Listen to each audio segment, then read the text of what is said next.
Doctor Yunus ও তারেক রহমানের মধ্যে বৈঠকের আগেই বিএনপির পরাজয়, প্রফেসর ইউনূস জিতে গেল।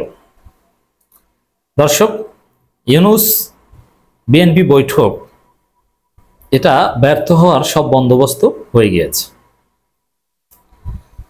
বিএনপির খুব উচ্ছ্বাস ছিল, খুব হাইপ তুলেছিল যে এটা টার্নিং পয়েন্ট হবে। এই জাতি নাকি ইউনূস তারেক বৈঠকের দিকে তাকিয়ে আছে। বিএনপির উচ্ছ্বাস এবং হাইপের মধ্যেই যা ঘটলো তার অর্থ হচ্ছে যে বিএনপি পরাজিত হয়েছে, ইউনূস জিতে গেছে। মানে বিএনপি যা চায় সেটা হচ্ছে না। বিএনপি চায় কি? বিএনপি চায় ডিসেম্বর নির্বাচন আনতে, কিন্তু সেটা হবে না। অবশ্য ফেব্রুয়ারিতে হলেও তারা রাজি, সেটা না হওয়ার সম্ভাবনাও আছে। মানে এই বৈঠক বুমেরাং হবে, এটা বিএনপিও টের পেয়েছে। যার ফলে বিএনপি দুইটা অ্যাপ্রোচ নিয়েছে। একটা হচ্ছে যে এই বৈঠক তো আমরা করতেই চাইনি, মানে বৈঠক ব্যর্থ হবে। বৈঠক যদি সফল হতো তাহলে কিন্তু তারা বলতো যে না, এই বৈঠক তো আমাদের উদ্যোগে হয়েছে, অতএব আমাদের উদ্যোগেই সফলতা।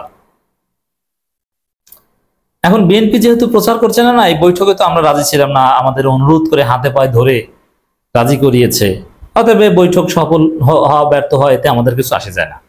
বিএনপি এখন এই স্ট্যান্স নিয়েছে, যার ফলে বিএনপি প্রচার করছে এই বৈঠকে তো আমরা রাজি ছিলাম না, আমাদেরকে অনুরোধ করা হয়েছে। এবং এই যে প্রফেসর ইউনূস বৈঠকের আয়োজন করেছেন, এটাকে নানানভাবে তুচ্ছ তাচ্ছিল্য করে বিএনপি নেতারা প্রচার করছে। যেমন ফজু পাগলা বলছে, ইউনূস সাহেব পদ পাওয়ার জন্য আমাদের নেতা তারেক সাহেবের কাছে 12 ঘন্টা প্লেন চালাইয়া লন্ডন পর্যন্ত গেছেন, বলছেন আমাকে একটু কথা বলার সুযোগ দেন। দেখেন, যদিও ফজু পাগলা পাগলা, এর কথাবার্তা পাগলা টাইপের। যেমন এই যে 12 ঘন্টা প্লেন চালাইয়া ইউনূস প্লেন চালাইছেন, 10 ঘন্টা 12 ঘন্টা, আমাকে একটু কথা বলার সুযোগ দেন। আপনি কি মনে করেন যে তারেক রহমান কি ব্রিটিশ রাজা আর ইউনূস ধইঞ্চা যে আমাকে একটু কথা বলার সুযোগ দেন? কিন্তু এই কথাগুলো বিএনপি কেন বলছে? বলছে এ কারণে যে ওই বৈঠকে কোনো লাভ হবে না, এজন্য আগে ভাগেই গালাগালি শুরু করে দিয়েছে, ইউনূসকে খাটো করা ছোট করা শুরু করে দিয়েছে। এটা হচ্ছে বাস্তবতা। দর্শক, এখানে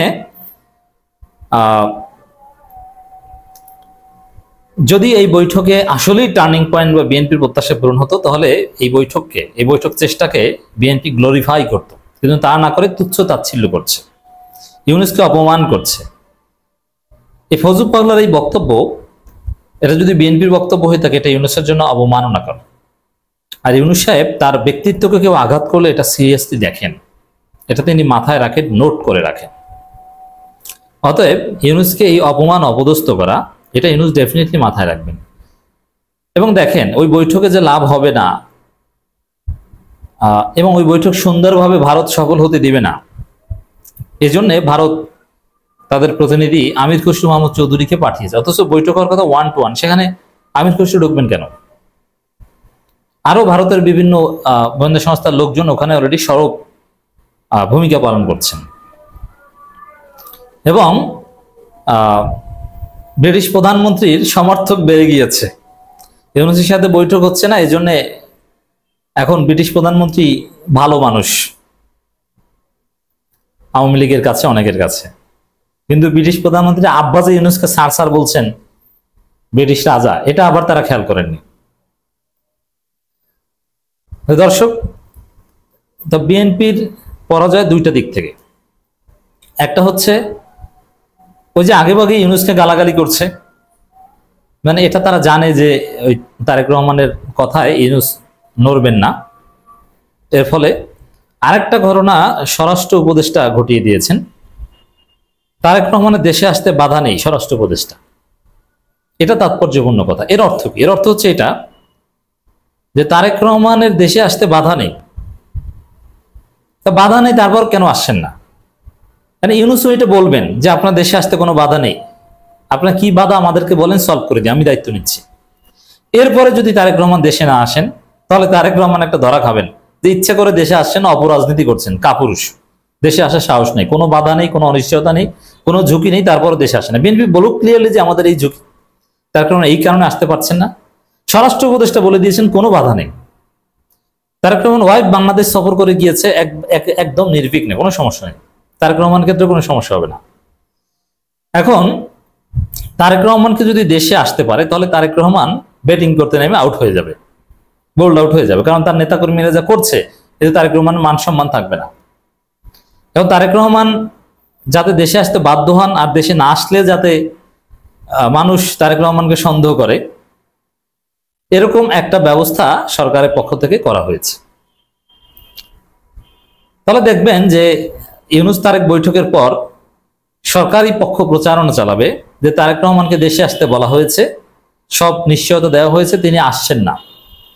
তিনি আসছেন না কেন? জনগণ এখন সন্দেহ করা শুরু করবে। স্বরাষ্ট্র উপদেষ্টা তো বৈঠকের আগেই ঘটনা ঘটিয়ে দিয়েছেন, কোনো বাধা নেই দেশে আসতে।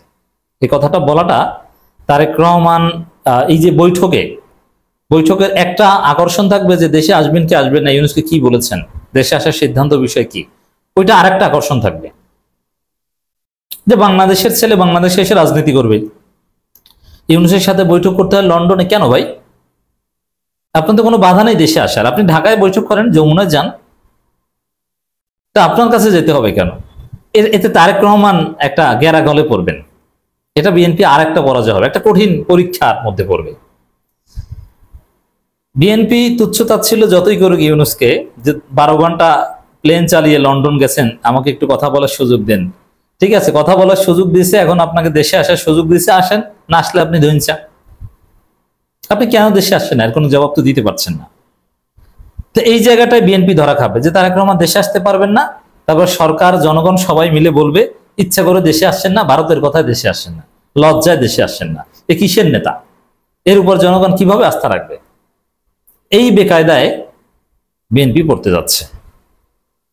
স্বরাষ্ট্র উপদেষ্টা লেফটেন্যান্ট কর্নেল অবসরপ্রাপ্ত জাহাঙ্গীর আলম চৌধুরী বলেছেন, বিএনপির ভারপ্রাপ্ত চেয়ারম্যান তারেক রহমান দেশে আসতে কোনো বাধা নেই, তিনি যে কোনো সময় আসতে পারেন, এটা তিনি বলেন। ভারত থেকে যাদের পুশিং করা হচ্ছে তারা প্রপার চ্যানেলে আসছে না, জোর করে ঠেলে দেওয়া হচ্ছে, বিষয়টি ভারত হাইকমিশন জানানো হয়েছে, এটা ভিন্ন কথা। এখন তারেক রহমান দেশে আসতে বাধা নেই, আবার মির্জা ফখরুলও বলছেন যে কোনো সময় দেশে আসবেন, ঠিক আছে, আসেন যে কোনো সময়।